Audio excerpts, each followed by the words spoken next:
Good afternoon, everybody. First, I would like to thank you for the chance of being here today to talk about a project that was already cited in the previous presentation that we are carrying out at our center, which is the Italian National Center for Hadron Therapy, so particle therapy. And we are studying the impact of the presence of either titan or carbon implants in patients who are delivered of a postoperative radiation therapy, and in particular a particle therapy treatment. Firstly, I would introduce briefly particle therapy and its difference between standard photon radiation therapy in order to show you how it's important to reduce that artifacts and that uncertainties that we have seen before. So, particle therapy is radiation therapy with proton and heavy ions. In previous presentation, we saw an image of a small linear accelerator to deliver photons. When we have particle, we need something larger, either a cyclotron or a synchrotron, as in this case. This is the main accelerator ring at our center, about 30 meters of diameter, to accelerate particles at the right energy. Right means that it's able to get into the body at the correct depth. At the moment, we are accelerating photons and carbons, but in theory, we can accelerate different ion species, such as helium, for example, or oxygen. We are able to treat tumors located at a depth between 3 and 30 centimeters in the human body, and single fields of about 20 square centimeters. There are two main advantages for particle therapy compared to photon therapy. First is a very physics one.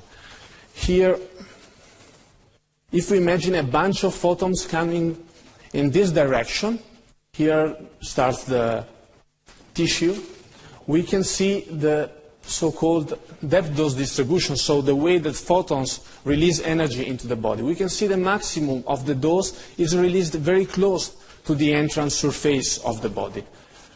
With particle, with proton, for example, we have a different behavior, the so-called Bragg peak. We have a lower dose at the entrance, and then the more the particles slow down, the more energy is released. So we'll have the maximum of the energy at the end of the track, and absolutely no dose after it. As you can see here, it's a very small peak in depth, so we need to actually add more peak at different energy to have a significant thickness of dose, so to say, in order to cover the target. I'll show you this here. So that's the target, that's the direction of treatment. First Bragg peak with the depth dose distribution that we saw before. We increase the energy. The resultant of this single Bragg peak is the so-called proton spread out Bragg peak, and we're able to cover a thick target in the body. So lower dose at the entrance and no dose after it. The other great advantage is related to the way that particles release dose at the micrometer scale, which is different to X-rays, and in particular it's different the induction of the damage, the way damage is inducted. For protons, we have a 10% more effective. 10% more effective. For carbon ions is roughly 20-30% more effective. The difference then is here. On the left, we have a standard state-of-the-art, we can say, photon treatment, and on the right is a proton treatment. We can see that color scale means, as before, blue, low dose, red is high dose. We can see that there is much less dose which spread around in the human body for the proton treatment. This would mean that we can guarantee the same quality of target coverage, but at the same time reducing the probability of acute and long-term toxicity. There are several studies about it which compare photons with particle therapy. This is an interesting example. A craniospinal irradiation, we can say here are photons, here just a proton field. We can see that in the soft tissue located here, there is absolutely no dose, zero dose, thus reducing significantly the risk of side effects. But then we come with the problem with particle therapy. If there is an uncertainty in the path that the particle travels to the human body, the particle will stop at a different energy than what it is planned. In particular, if we see here, if we, for some reason, there is an increase in density with respect to what we have planned, then the spread out bright peak will not be at the blue line, but it will be a little before of it, so the dotted blue line. If the tumor is located in this area, it means that we are not covering with the proper dose part of the tumor, and we are giving too much dose at an organ at risk before of it, for example. This is a huge problem for particle therapy, which is much less effective in photon therapy. That's a case we had at our center just a couple of weeks ago. This is the planning CT. This patient was treated with the beams coming from the top of the head, and then we take a CT 2 weeks after it, and the clinicians reported a different feeling of the nasal cavities here.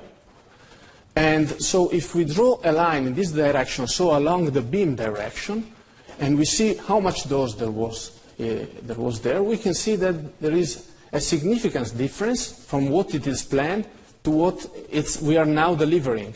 The beam stops a couple of centimeters before than what we planned. So higher dose to the brain and less dose to the distal part of the target. But one of the main sort of uncertainties, obviously, are artifacts created by the presence of metal implants. This is another image. We have seen already some of them. First problem, clinicians need to contour either the target and the organ at risk. Here they have problems because obviously we cannot discriminate between tissue, bone, screw. Then we have those calculation uncertainties. As it was said before, we use the number which is in CT, the so-called Hounsfield units, to estimate how the dose is released into the tissue. So if the CT gives us a false information, it means that we are, obviously we will have we will plan a treatment that will not correspond to what we will deliver, and causing either underdose of the target or overdose of the organ at risk. How to reduce this artifact? There are either computational algorithm or different technique to acquire the images, but as it is reported in this very nice paper, we really have to take into great care to introduce other algorithm to correct for the presence of artifacts in order not to introduce different causes of uncertainty. So the first recipe is, if there is metal, please choose another path. Don't pass through the metal.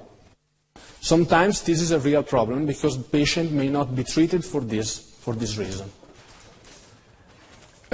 What happens with standard photon radiotherapy?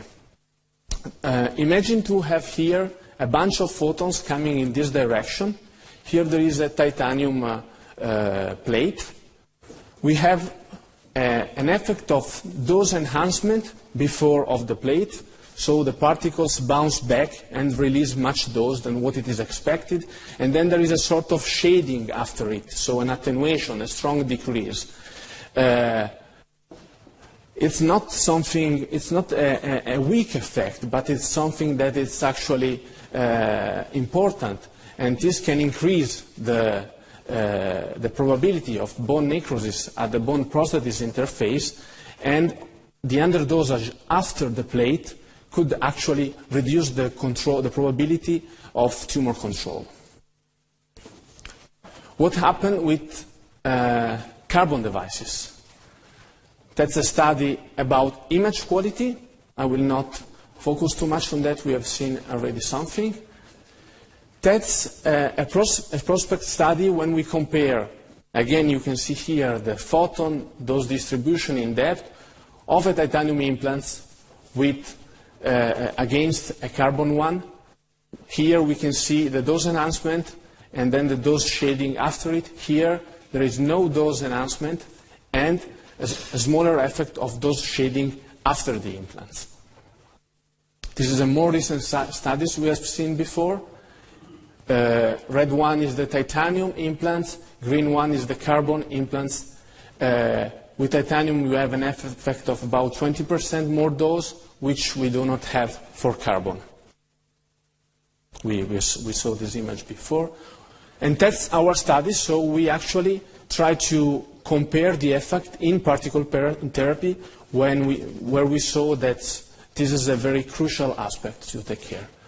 First thing, we created this phantom. It's made of a material which looks like water for the particles. We put the screw inside of this phantom and then 3 films sensitive to radiation at different depth. And then we deliver either proton and carbon ions beams. Here's a scan of the two films. What we analyzed is the difference of the signal here with respect to the background. In theory, in the best world, we will not have difference from the background, okay? But what we can see, the two plots on the top are about carbon screw. We can see an effect at different depth that increase with the depth, but is much less than the same effect for the case with the titanium. Here for protons and here for carbon ions, here you can see there is almost no effect. Carbons are much more heavy than protons, they scatter less, they just pass through. But for titanium, given their high Z component, they affect the quality of the beam, so they perturb the beam. This is seen again also by number. Much difference here with respect to here. The second part about image quality, we have at our disposal 2 phantom, one with the carbon implants and one with the titanium implants. We make out a CT scan of them. We consider 3 regions of interest, one over the screw, one in between the screw, and one very close to the screw. What we take the Hounsfield unit, so the number of the CT. In case of carbon implants, we see that the mean value of the region of interest on the screw is very close to the median value of the range of our scanner. This is not the case for the titanium implants, where the value here is very much close to the upper limits of the scanner. For the other 2 regions of interest, so close to the screw and in between the 2 screws, we expect to have numbers which are close to the number of the tissue, so water, Hounsfield units of water, and with the carbon plate, this is actually more true than with titanium. So what we get from this is that titanium creates more artifacts, it changes more the number of the CT than carbon. This is a real case, so a real patient with titanium implants. Here we see, we are treating it, we would like to treat him with 3 beams in this shape. Here we have artifacts. This means uncertainties in contouring. This means that in order then to deliver the treatment, we have to contour the artifacts and then manually assign the correct Hounsfield units to these regions. But you can imagine this is not a very straightforward process. For carbon, we do not have artifacts. We do not need to correct the Hounsfield units or just slightly to correct this number. We can go to deliver the treatment. Third part of our study was to make out a carbon ion plan for our two phantoms, one with carbon and one with titanium implants. And when we prepare the plan, in one case, we do a material assignment. So we correct for the false Hounsfield units. In the other situation, we do not correct for the false Hounsfield units. Then we prepare the treatment plan, and then we compare the two plans in these two situations. If the difference there will be no difference, this means that actually there will be no effect of the presence due to the presence of the implants. This is not the case, but here on the left we have the result of the carbon implants, on the right the results concerning the phantom with titanium implants.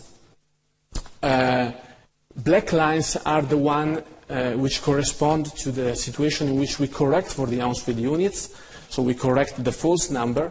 Red one is the one in which we keep the original Hounsfield units. We can see that there is a difference also for carbon, but it's much more for carbon implants, but it's much more less than for titanium implants. And also the shape of the two curves is different. This is confirmed again by number. Here we have millimeters, so it means that here there is about a difference of 1 centimeter in the dose distribution. Here is much worse. Very last part, we consider a group of 6 patients who actually received particle therapy treatment. So we optimized the plan, the treatment plan, with the correct material assignment, and then we do a fake plan without material assignment, and we evaluate the difference between these two dose distribution. The difference is reported in this image here. Cold color means low difference. Red color means significant difference. The orange line is the target of our radiation therapy. We can see that there is a significant difference outside the target, but no difference in the target and in the region close to the target itself. So a good result of this gamma analysis.